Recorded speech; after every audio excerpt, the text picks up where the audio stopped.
Well, here we are, Dave. Here we Yeah, are. I'm so happy that you said yes to this invitation to converse with me. I really Thank you. appreciate it. Thank you too. It's a joy to be with you. I'm so grateful to have more people also get to experience your beautiful energy. Oh, Uh, you've been such a gift for me in my life and in many of my loved ones. So we've had the privilege of getting readings with you. And it's just for me it's just I'm in awe of what you do, and I really want to chat with you today. I'm going to ask you first a question, and then we can just free flow into, I have all kinds of, I'm very curious, that's why the channel's yeah. called Curious Seekers. Oh yeah. That sounds great. I'm all for it. You're open to it? Okay, Yeah. so let's free flow. What I would ask you first is just, you on your website, you say you're a clairvoyant healer. I'd really like to hear what does that mean to you? How would you talk about what you offer to people? Yeah, well, to me, clairvoyance really means just seeing the truth, seeing clearly. And as a clairvoyant reader, what I do is I just look at the energy that might be impacting someone in their life that they'd like to change. So if they come with me for to look at their relationship space, or if they come with me, look at their career or whatever it is, I look at the energy that's giving them that experience. And then by doing that, it helps them to let go of those old patterns that they're trying to change or having trouble changing and stepping into a new way of creating. And so as that unfolds by seeing it through the clairvoyant eye or the light of awareness, their energy starts to come out of those limits fade away, and then they have their power back to create something new, Mm. create a new decision in that area of their life.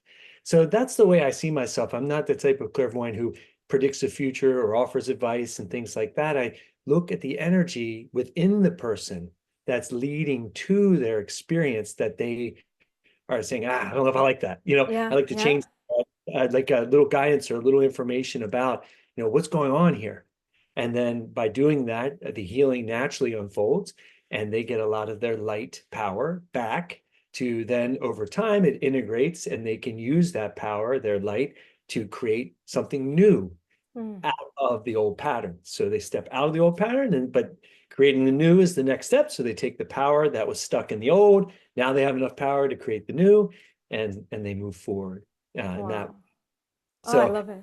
yeah, I see myself like as a clairvoyant reader, healer, and teacher. So I also teach people how to see clairvoyantly and to look. Really, it's a process of looking within, Yeah. and not a process of looking without.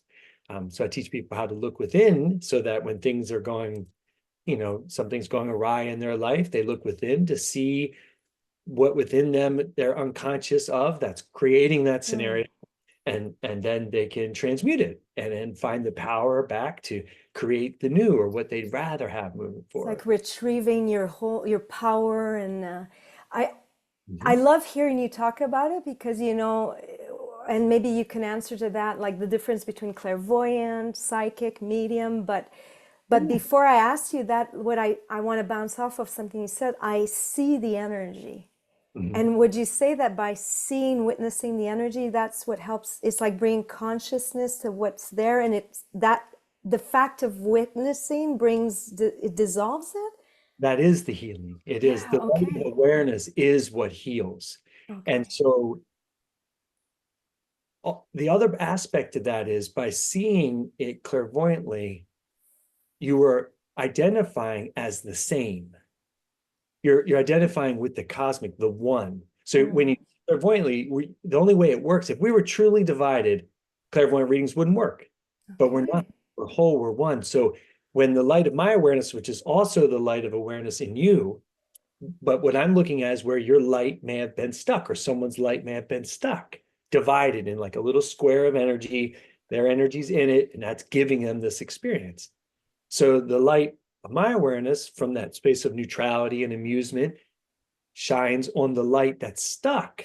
Yeah. Then the darkness dissolves away and their light comes out. But it's the same, we're the same light. Yeah. They're so that's how it works. And so like the light for me shines on the light of you that's stuck, your light comes out, it's more free. And then what it was stuck in was the quote illusion Mm, on pictures. But people can call memories, Yeah. past experiences, things like that, that we get ourselves stuck on by judging it. So at the Yeah. core of anything is a judgment. And a core of judgment is fear, some sort of fear. Yeah. Someone hits us, we go, ah, and we weren't neutral. And then the experience gets filed away in our associative mind. Then 25 years down the line, a matching frequency comes up, that fear pops up, and now we're terrified and we might not know why or how we Mm. can't find our peace. Why are we afraid every single time we go to swim?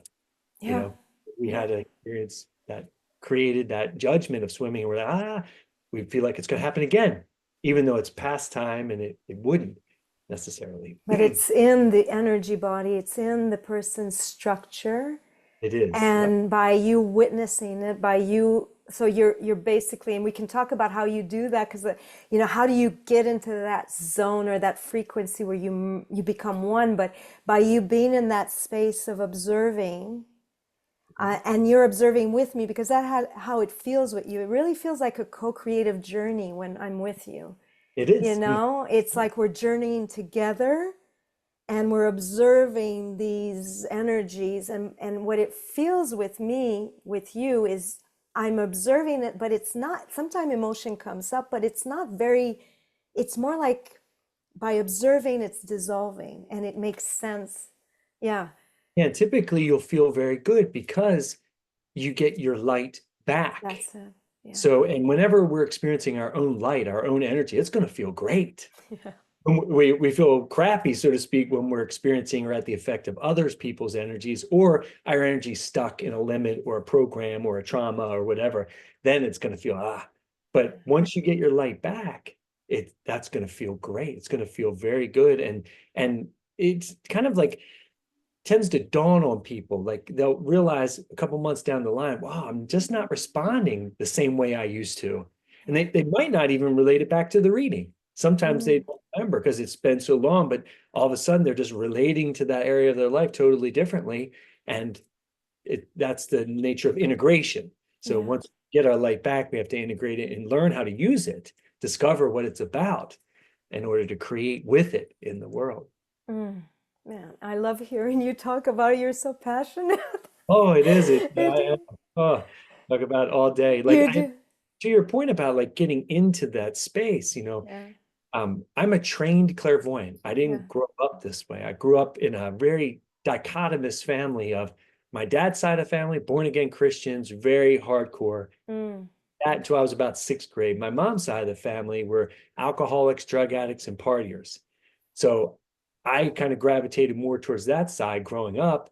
Luckily, I had basketball that saved my life. I mean, I was more Yeah. devoted to that than to getting into anything hard like my brothers did. They all became heroin and cocaine addicts, and Oh, my brother died of heroin overdose. I'm sorry. But Yeah. and I always knew there was God or something spiritual, but I knew the religious version of it wasn't Mm. me.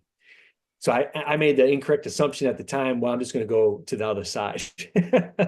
But then I had my daughter, and she was born severely disabled, and she had spastic quadriplegia, which is quadriplegia based off spasticity from a brain injury Mm. at birth. She lacked oxygen. And that started to get me on my path. Kind of rattled me out of that side, and I really had to shift and change because she couldn't walk or talk and she needed 24-hour care. I became a stay-at-home dad and got her involved in all the community activities. I was like her forklift Wow. around. And then 2 years before she passed away, she died at age 11. 2 years before that, I found a clairvoyant training program here in Vermont. Who was taught by a woman who went through medical school. And I have my undergrads in chemistry. So I thought, man, if she went through med school and believes enough to teach this stuff, I'm like, I have to give it a try. I have to see if it will help me communicate with Ella because she couldn't talk. And I thought Yeah. maybe we connect better. But it turned out to be more about my own spiritual growth than it was. I started to realize I was already profoundly communicating with Ella, and Ella, by not having a voice, still was profoundly communicating in the community with the people she knew and loved. So, and it's very interesting because once I made that realization that I didn't need to help her, because I was in special education Yeah. prior to her. I was already in special education teaching kids with autism in a Baltimore County public school. So I was already in that realm, but I realized she's already communicating. I don't Mm. need her to communicate. She's already doing it. And then it's like I learned that lesson and she passed away within less than a year of me learning that lesson. And so, and I just haven't gone back, and I've been studying it, clairvoyance, and taking, it's more about the practice of it, taking classes and just devoting yourself to it and not giving up. Because I Yeah. didn't see anything but black for 6 straight months of Whoa, my clairvoyant training, Dave. nothing but black. And then all of a sudden, I had a little snippet of a movie and I was hooked after that. I Oh was like, man. yeah, I got it. But one of the things that helped me get through that 6 month Yeah, period, what kept you going? yeah, I Yeah. made a commitment. I was like, I'm going to do everything they say for 1 year. Because at that time in my life, I wasn't very spiritual. I was drinking and doing things like Mm. that. Okay, this isn't working. I'm going to stop drinking and become spiritual. And at the end of a year, if that's not working, I'll find some hybrid, some like mix. Mm-hmm. And I haven't gone back since because it got me through that 6 month period where I wasn't seeing anything at all. Then all of a sudden I started seeing little snippets, and then I was hooked, and I just kept training up and taking between 30 and 50 classes a year in the beginning. Wow. And then towards my teacher, Michael Tamura, passed away in October of last year. So I was taking around 30 to 33 classes a year up until he passed away in October of last year. So now it's a little different. I take less Yeah. class. But if But you were you still, went all in. Wow. yeah, I was all in. God. Can I'm a I clairvoyant, and part of the process of it, we get into meditation, close our eyes, we run earth and cosmic energies, we center ourselves in the center of our head, but it's letting go of our matching pictures. So mm, we have enough neutrality to observe versus being invested in or trying to solve what we are observing. I If we see.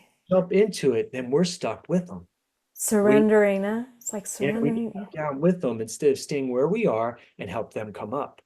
So if we Wow. go down with them, then we're both creating the same thing, and you can't heal from that same level. Okay. Someone has to be here to hold the space for that person to let go to come up.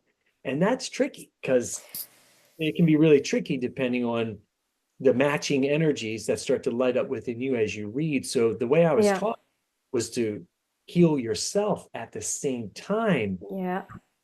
So it's easier to see something in someone else than it is to see in ourselves sometimes. Yes. Clairvoyant reading, Yeah. one of the things that lots of people don't know is I get as much of a healing or more than the person reading. That's what I was going to ask you. Oh man, I have so much I want to. Oh, can I bounce off of Oh yeah, first? go Okay, ahead, because sure. you're dropping all these pearls.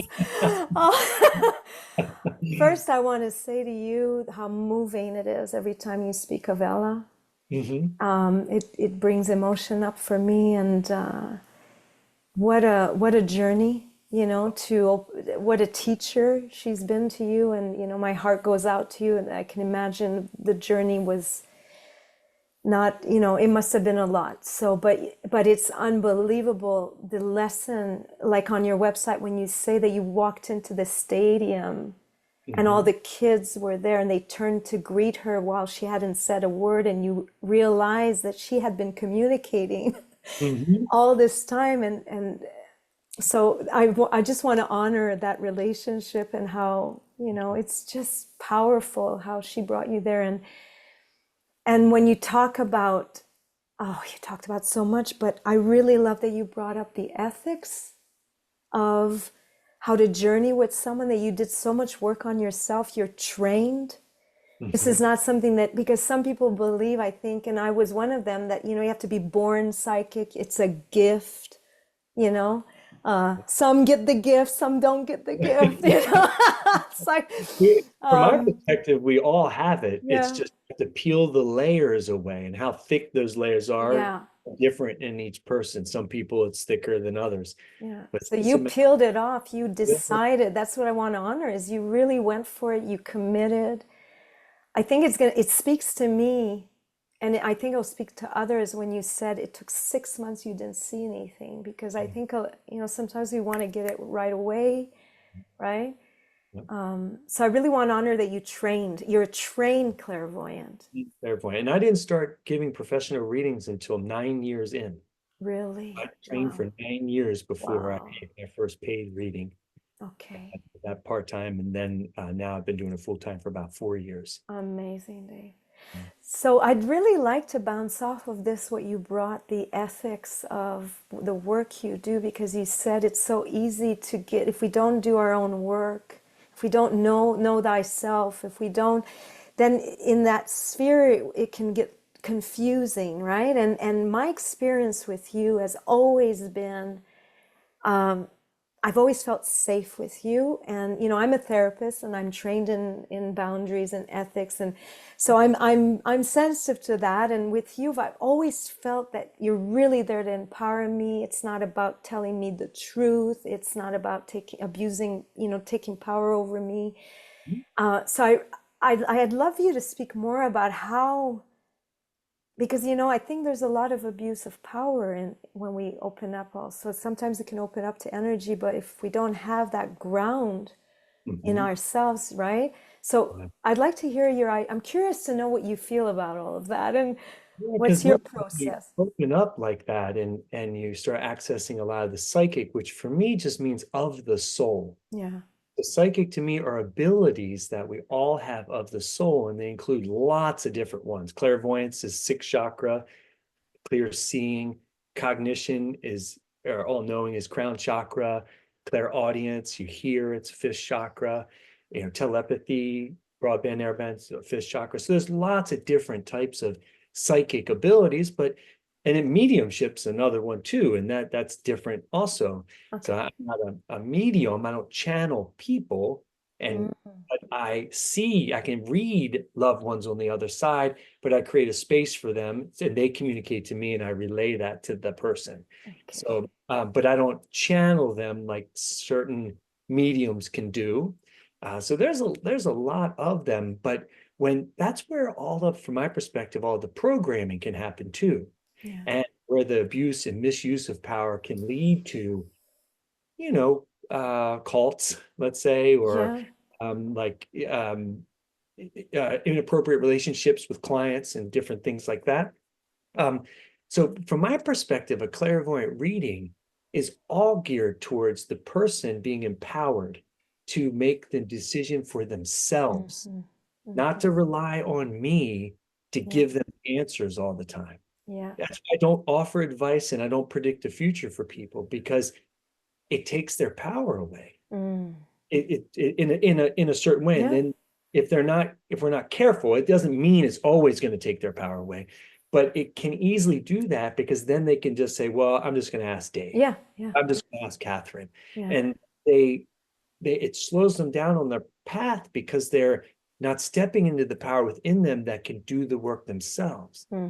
So clairvoyant reading is just highlighting, helping them be aware of the energies that have been going on so that they can then make that next decision themselves. Mm. I That love that. so then they, if and I'm not, no one's perfect, right? Yeah, well, no, and that's actually what makes me trust you is that Yeah. to be So able I to do see the we're not best. perfect. Yeah, I Yeah, do the best I can at making sure that those yeah, boundaries don't get yeah, crossed. But in the exactly. beginning, it was harder, when I first started, because I just wanted clients Yeah. and I was easily, let's say, programmed to be there at the drop of a hat, to answer Mm-hmm. text right away, to sacrifice family time in order to get them in. And so it was challenging in the beginning to find that seniority and space to say, okay, Yeah. I can be there, but I also have these other things too that are important and part of my life that that I wasn't able to find that healthy boundary in the Mm. beginning as well, as good as I am, or I'm better at it now. Still not, like I said, still not perfect or anything, but and it's healthier for both me and for Yeah, I agree with you. both ways.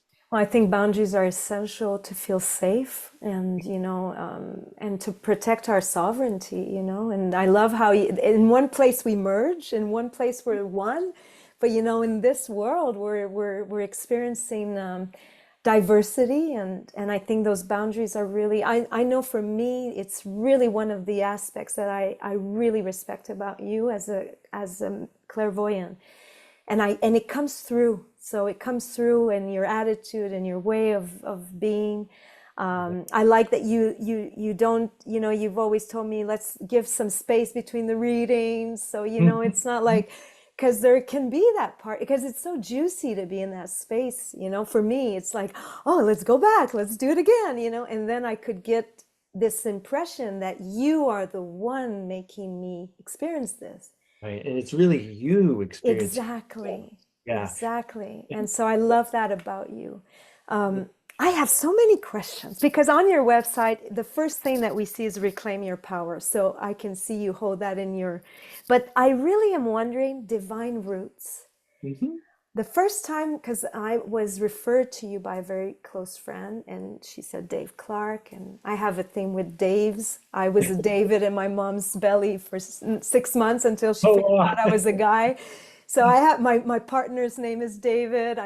So already you had me at Dave, but when I saw Divine Roots, Hmm. I'll tell you what it did for me, and then I'd love to hear why you chose that name. But for me, it was really like, I really believe we're here, we're spiritual beings having a human experience. And I really believe as above as below. And the grounding of our every experience is so crucial for me, And I think sometimes that can be bypassed in when we open up to what we call spiritual, which I believe everything's spiritual, but you know what I mean? Like more energy work. So when I saw Divine Roots, I was like, okay, I like this. I like this. So Yep. I'd love to know what it means to you and why you chose that word. Well, you're very psychic. It means exactly what you said it means. As above, so below. Bringing heaven to earth, Yeah. anchored here.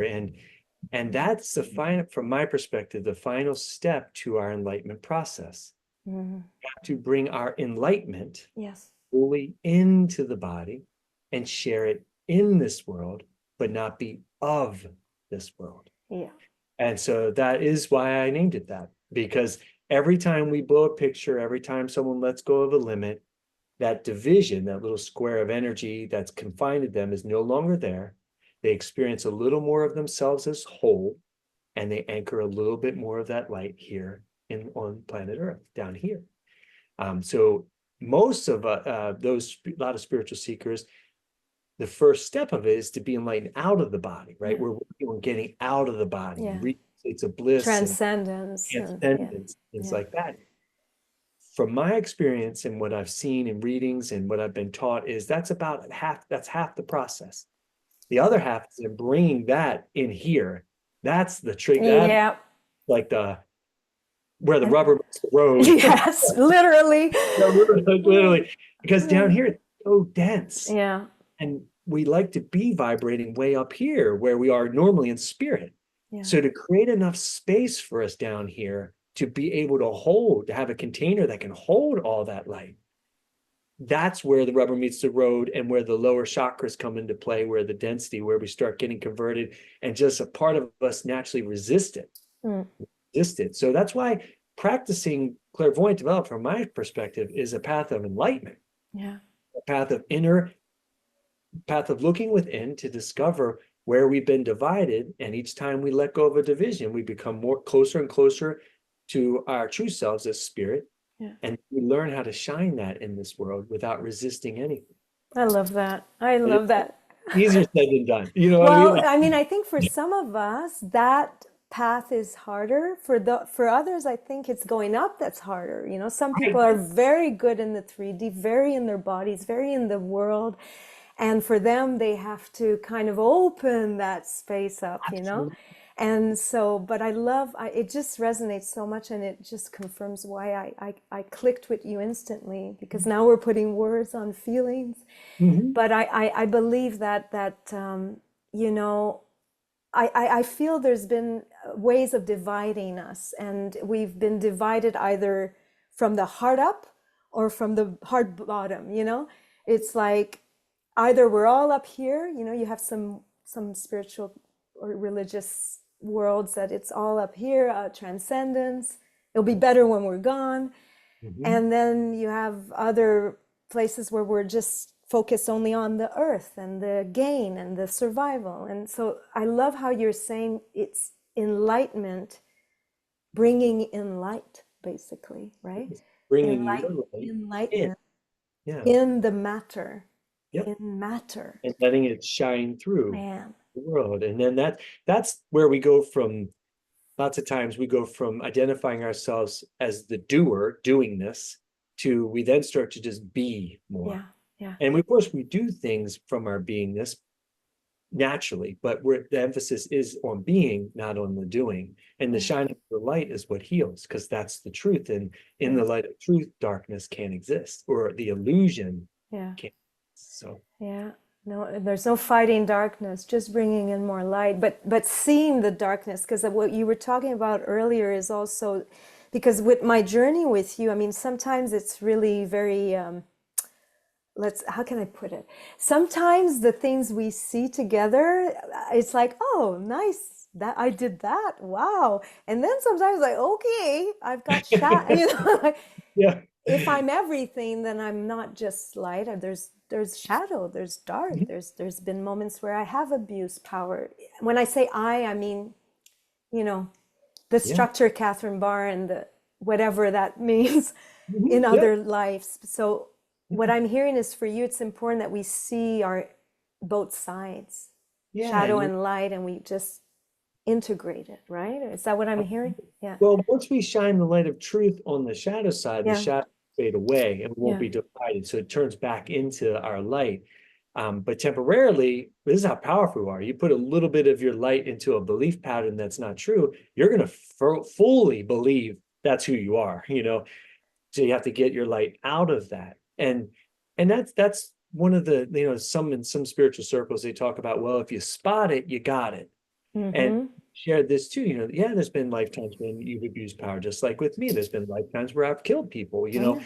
And so when we look at someone, we say, I'm never like that person. That's usually like a ding, ding, ding. Because maybe not in this lifetime, right? And you've done so much work, you're so far removed from the lifetime that you did do something like that. So that still could be way down in there, and we might not recognize it, you know.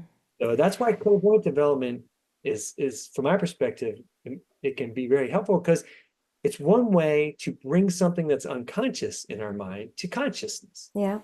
And once we're aware of it, we can let it go, or we can decide to keep it too if we want. You know, most of the time we let it go. I love what you brought up. Well, first I see the image of, you know, when you light a candle in a dark room, there's light, you know, you don't have to fight the darkness. You just light a candle, right? But easier said than done sometimes, but I know that's what you're doing. To bounce off what you just said, oh God, I lost the tray. What did you just say? I'm trying to find it.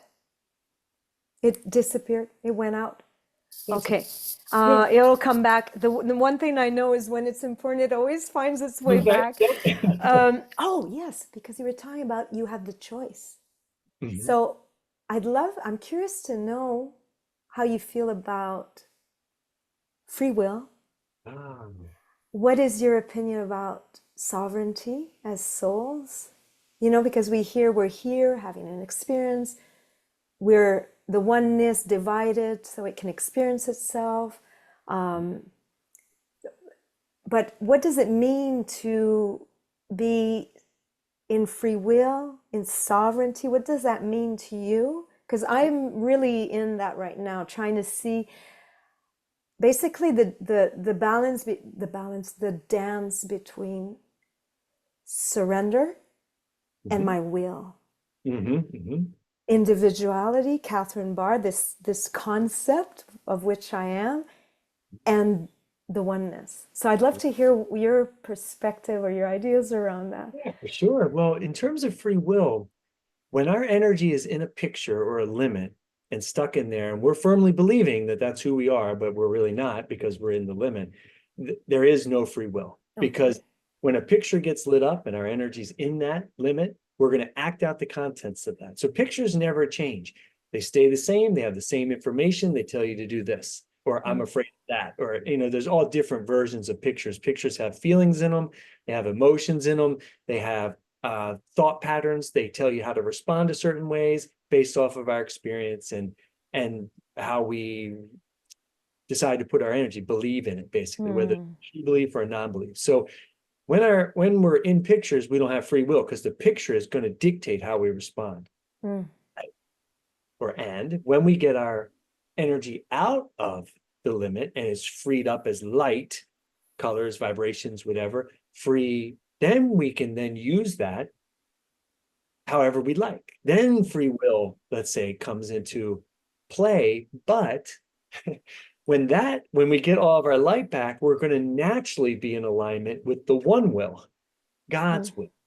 So the ego pictures, a bunch of pictures all made up that makes us believe we're a certain thing, we can call that the ego, is what divides us from our free will and the alignment of that will with God's will. So you can say, yeah, we took our free will and we got it stuck in pictures. And now we're no longer free because the pictures are dictating how we're going to respond when this situation comes up or that situation comes up.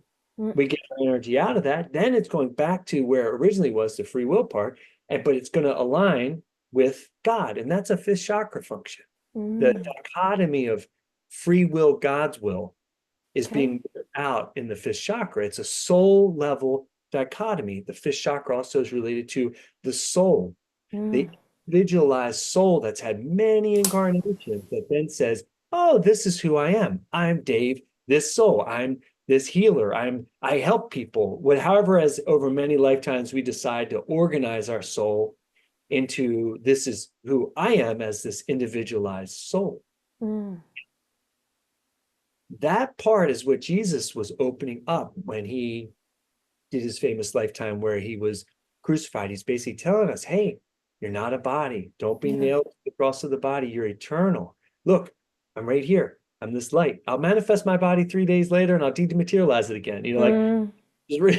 Really, look at me. Look what I can do. There's a body and nobody, like he had that level of awareness. But what did he need in order to do that?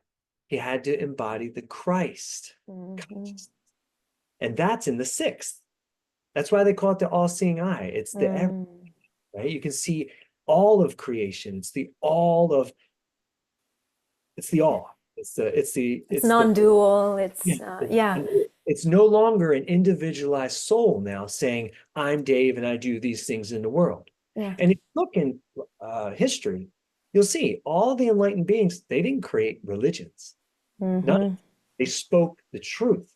Later down the line, turned it into an organization. That's what the fifth chakra does. It takes it and puts it into like an organization. I'm organizing myself as this soul Dave. You're yourself as your soul Catherine. But really, we're part of the one and we're not technically individualized. We're the same light that is being expressed in different ways. So to access that oneness, we have to let go of our identity as a soul. And that is a tricky matter. Because now down at the first chakra, we have our body identification, right? But up here at the fifth, it's pretty far along in our spiritual evolutionary process. Like we've transcended the heart, affinity. We're up here now at, will and decisions and manifestation and creation and expression. And so lots of times at that level, it's hard to say, okay, I'm going to be willing to let go of all this work I put in over all these lifetimes to build this identity so I can be nothing. I can be like, that's what the fifth chakra is going to say. I'm not going to exist if I let this go. I'm going to be. So it can be really tricky to transcend it fully to access the cosmic. And then when you do, though, you are aware of yourself as the cosmic and as the individualized expression, but you're neither. So it's like in some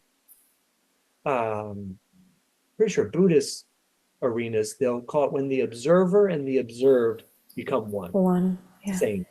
That's the way I see when we're fully anchored into Christ consciousness, then we have both. Like Jesus was anchored into Christ consciousness. He wasn't divided. That's why he said, forgive them, Father, for they know not what they do. Because he's seeing beyond their actions, their ego, to their light. He can still see. There's the same light as him.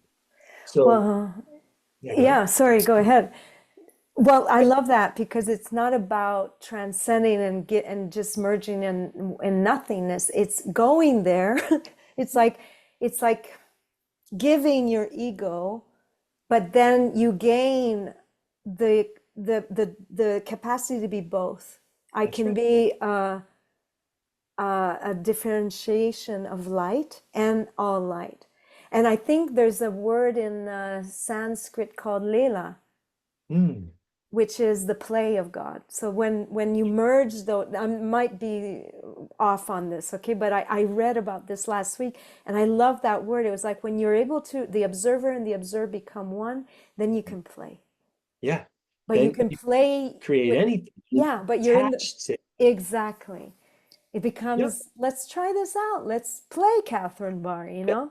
And Let's then we can play. let it go. Let's play this body, Dave. We can let the body go. And that's that, then we're not afraid of death and dying. Yeah, yeah, yeah, So, and then, with Jesus talking about through me, you get to the Father, he wasn't talking about himself as the body yeah. personality, Jesus or Yeshua. He's talking about the Christ Christ consciousness. consciousness. So once you get to the Christ consciousness, then you get to the Father at the crown, and then you're done. Amazing. So So when you're, oh, sorry, go ahead, please. yeah, it's the process of this whole process of ascension and Yeah, anchoring, it all is happening at the same time. It's like that's, a loop because we have to master that light here. So we have, mm, in order to fully ascend, we have to fully go within. It's yep, not about getting out, it's about going inwards. yeah, So the more we go in, the less, let's say, quote, real this physical becomes. But we still can see it, we still can experience it, we can still, but we're not resisting it in any manner. So it's just like a game or a video game to us now. yeah, Does that make sense? yeah, And we can well, see how everyone else might be stuck, but we're not stuck in it. yeah, yeah. So we can relate, we can be in relationship with the world, but we're not identified and trapped into that division That's mind. I love that. And oh man, I have so much coming up, and I know that you have to go soon. And I love hearing your wisdom. Would you say that you journeying with people, all these years of journeying, I mean, you've had to open, I can imagine, to be able to do that work of opening and grounding. And do you Mhm. feel that well, you said it earlier, that every time you journey, you're receiving healing also? Yes. What is the thing that you would say? And I know this might be difficult to just distill, but at this point of awareness where you are now, Mhm. what do you think is the biggest lesson or understanding that you've gotten from journeying with people? Yeah, well, like if I were now talking to my younger self, Yeah. I would say, relax. It's gonna be okay. You're gonna make it, you're gonna be fine. And that Mm, he was go, go, go, faster, faster, faster, more, more, more, push, push, push, gotta be better, gotta be stronger, gotta do this, gotta be smarter, da, da, da, da.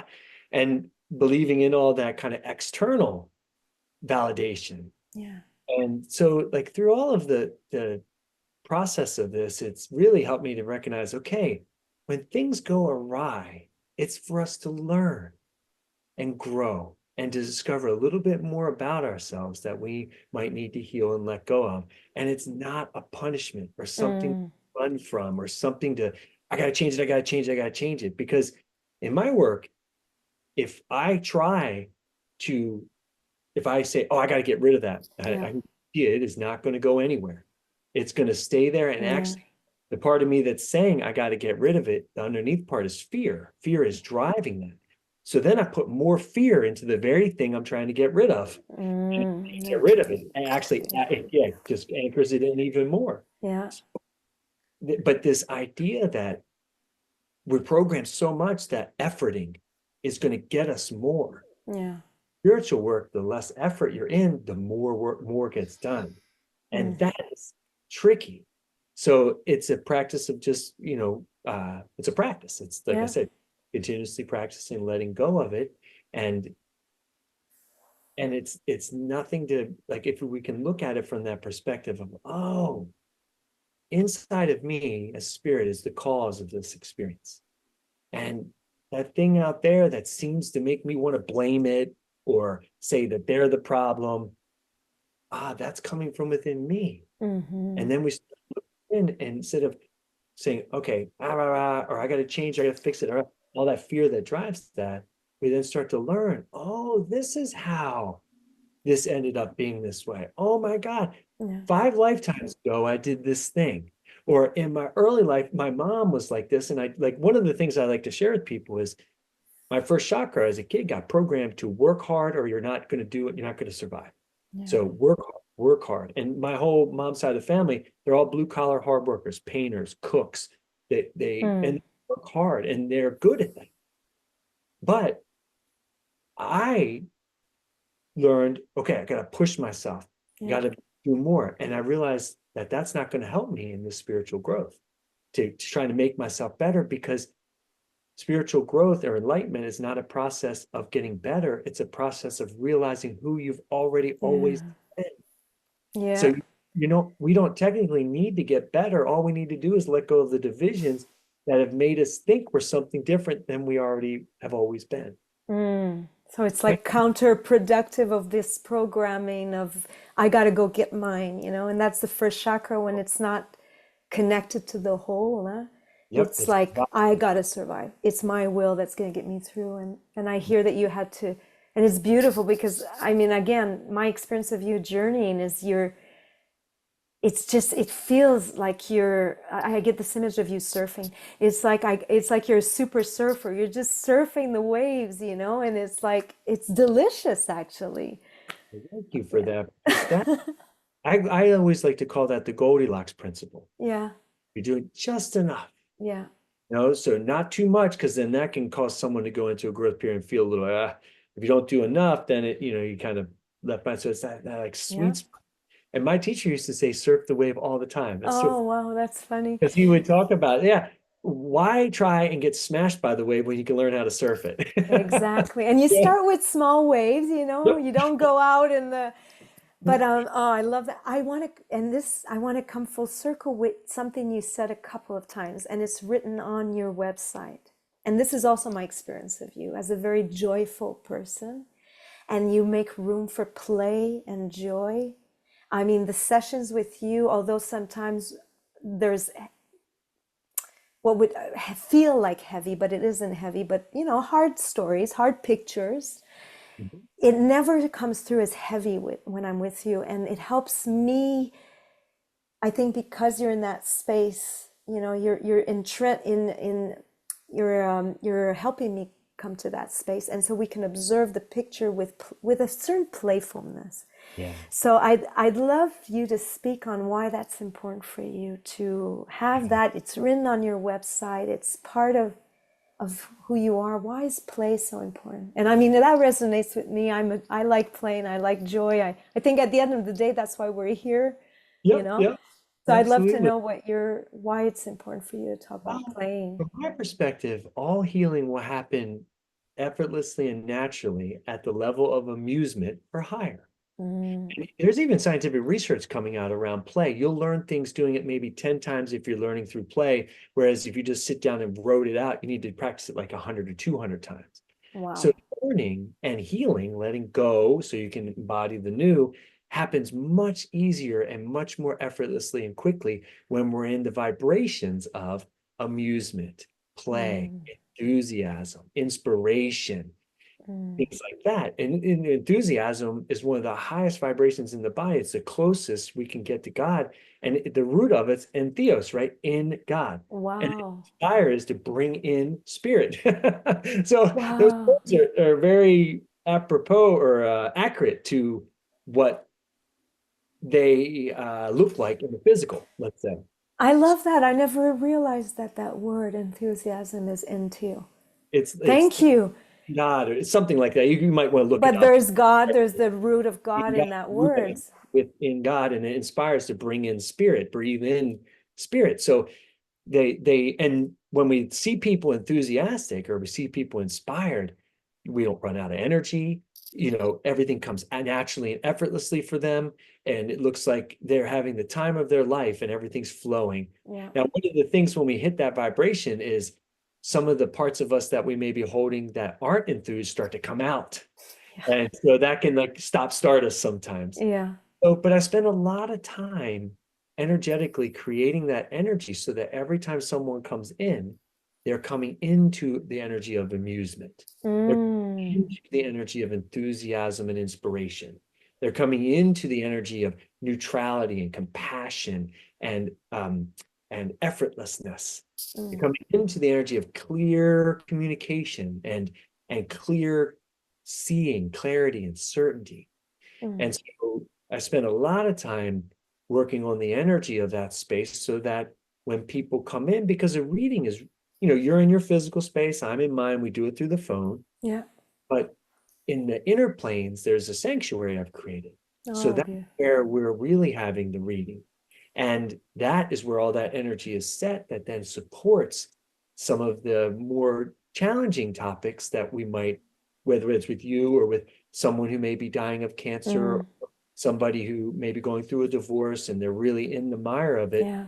muck of it, and can't see any of that, but they just step in, and then naturally it's going to hold space for them to start to let go and own more of their power to make a new decision.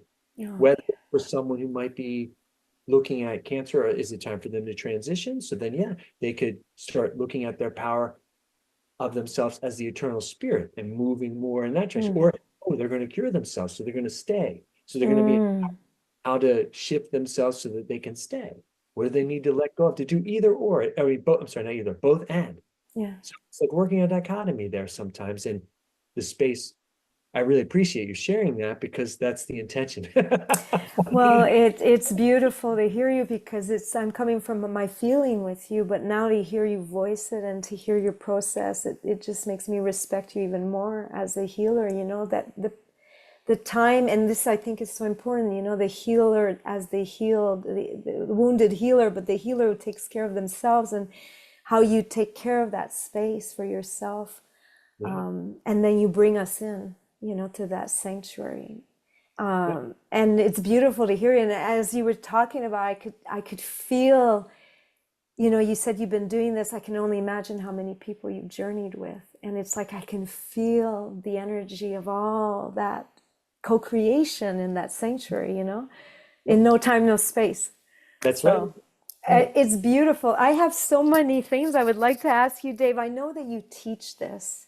Yes. And I'm going to leave all your info and people can reach you. And I know I bought your first course and now I'm going to sit down and give myself some time because I really want to. I mean, I was saying to David, my partner, yesterday, I said, if I could just change and just do what Dave's doing, I would do it. And, so I really want to commit to this work. And there's still a part of me that's like, I won't be able to do that. I can't do that, because and so I'd love you to leave us maybe with what is one thing that we could start trying or practicing or being aware of for those of us who want to, just bring this ability into our lives more. Is there Yeah. something a practice that you would suggest or something aside from taking your class, of course, And which take I highly classes can help. recommend? A Yeah. very simple thing, and I got this from a medium. His name was Hans Christian King, and he passed away a couple years ago. But I did a week-long thing with him with my teacher, Michael Tamura in Mount Shasta. Mm. It's 14 years ago now, or 13, somewhere around there, somewhere around 13 years ago. And his wording was, "Don't believe the mind chatter." So just don't believe the naysayer voice. Yeah. That is the voice within us that has been telling us and preventing us from stepping into that power. And when we put power, resist it or put power into it, we'll become it and then we'll believe it. Yeah. Because most of the mind chatter isn't even our own thoughts. Mm. It can be thoughts floating around in the world. It could be someone at the grocery store that said, "Oh, I really want chocolate." Next thing you know, we take it on. Now we're eating chocolate. That's why I knew it wasn't my fault. Right. It really can. We're energetic sponges, Yeah. And we're not necessarily aware, most of us, at least I wasn't when I was younger, how psychic we really are, and how we take energy on, Yeah. and then that energy we take on becomes the naysayer voice in our mind. Yeah. all that he would call it monkey mind or naysayer or mind chatter Mm. that goes on. Instead of looking at that as, oh yeah, that's true, you say, that's the ego. That's Mm-hmm. the lie. Ah, I'm going to let that thought go. And then Mm-hmm. what comes up next that I'm going Yeah. to go. Because anything that is saying you are not, fill in the blank, is invalidation. Yeah. All invalidation, and this is hard to believe, but it's true. All invalidation is a lie. Yeah. Yeah. Never is it true. So, but it can, when we put our energy in it, we can firmly believe it. You know, Yep. it's been a Yep. really tough one for me throughout my whole journey is believing I'm enough. I've never felt like I was enough ever. Mm. I Yeah. still am working with that. I And am it too. drove I me am to too. do more and more and more, and I kind of got way out of balance. And so then I needed to have a daughter like Ella to bring me back into a certain type of Mm. balance. I'm growing into more and more. But some of the punishment energy I had as a child and being paddled and it's just never enough. And Yeah. that really creates a scenario for our feeling self where our lower self creates a lot of pain. And then our reasoning self that comes in later doesn't understand why that feeling self is in so much pain because the reasoning self doesn't come into around 7 years old. Yeah. Yeah. So And then it makes a story out of how we're feeling like yep, I can't be a psychic. I can't open up, all yep, these beliefs, right? yep, I'm not enough. There's no Yeah. way. That's for those people who are special. I'm not Yeah. special, you know. Yeah. The We're gift. yeah, they have the gift. I don't. That's just Yeah. in my experience. I can guarantee anyone who listens to this that's not true. Yeah. I didn't believe I had it. It's just a matter of being willing to train oneself to Yeah. think. It's really not think because thinking is an analytical function. It's a fourth chakra mental body function. Mm-hmm. That thinking will pull us out of our intuition intellectually because we'll think about what we're experiencing instead of experiencing what we're experiencing. Exactly. I talk about this in my classes, but a lot of how there's two ways that most of us are brought up. We either are feelers, second chakra, we need to feel it for it to be real, or we're analyzers, Mm-hmm. analytical, think about it. Both of those pull us out of our sixth chakra clairvoyant seeing. So we have to deprogram ourselves from that. But why we programmed ourselves that in the first place? Because it helped keep us safe. Yeah. It Yeah. helped us survive in this world when we were young. We didn't have clairvoyant parents saying, "Hey, let go of this, trust your intuition." We didn't It's have that. not the game we decide to play, right? We have It's to go in not. the division to experience, you know. Oh, yeah. And I love what you're bringing up. And thank you for being vulnerable by saying that you're also working on, cultivating your self-worth and opening up to that. And I think, and I love that you brought that, that's something that I can say, well, I'm going to stop saying I can't.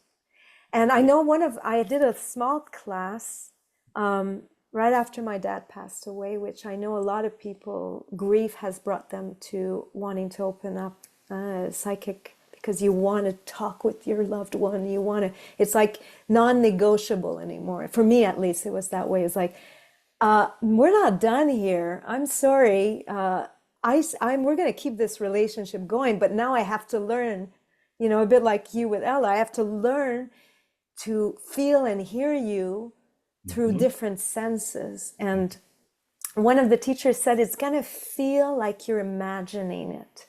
That's right. Is that how it feels for you? Or it's It's like you're making it up? It's like it's not. You're reading it. yeah, We're programmed to believe it's imagination. Oh, you're just imagining it. That's not real. This physical thing is what's real.